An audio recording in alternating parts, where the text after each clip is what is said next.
Hello అండి. ఈ blue colour sari అయితే అక్కడ శాంపుల్కి వేస్తున్నాను కదా, శాంపుల్ని చూసేసి అయితే చాలా మంది అయితే చూపించండి అక్క, క్వాలిటీ ఎలా ఉంది, డిజైన్ ఎలా ఉంది ఒకసారి చూపించండి, శారీ బాగుందని అడిగారు కదా. ఇది వచ్చేసి గ్యాప్ బార్డర్ శారీ అండి. పైన అయితే చిన్న బార్డర్ వస్తుంది, కింద అయితే పెద్ద బార్డర్ వస్తుంది, సెంటర్లో అంతా సీక్వెన్స్ అయితే వస్తుంది.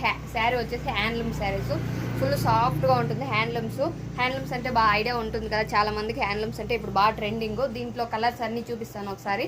ఇది వచ్చేసి 500 rupees, free shipping, all over India ఎక్కడికైనా షిప్పింగ్ అయితే ఫ్రీనే ఉంటుంది. శారీ వస్తుందా రాదా అనేది టెన్షన్ అయితే తీసుకోకండి. శారీ వచ్చి మీ ఇల్లు చేరేంత వరకు పూర్తి బాధ్యత అయితే నాది. దీంట్లో కలర్స్ అయితే ఒకసారి అయితే చూపిస్తాను. ఇది వచ్చేసి డార్క్ గ్రీన్, ఇది వచ్చేసి పింక్, ఇది వచ్చేసి లైట్ ప్యారెట్ గ్రీన్ కలరు, ఇది వచ్చేసి మెరూన్ కలరు, ఇది బ్లూ కలర్. దీంట్లో అయితే 5 కలర్స్ అయితే అవైలబుల్గా ఉన్నాయి ప్రస్తుతానికి అయితే. మీకు దీంట్లో ఇంకా పీసెస్ అయితే ఎక్కువగా ఉన్నాయి, కానీ కలర్స్ మాత్రం 5 కలర్స్ మాత్రమే ఉన్నాయి. మీకు ఏదైనా కావాలంటే స్క్రీన్ షాట్ తీసి వాట్సాప్లో అయితే మెసేజ్ చేయండి. ఓకేనా, బాయ్.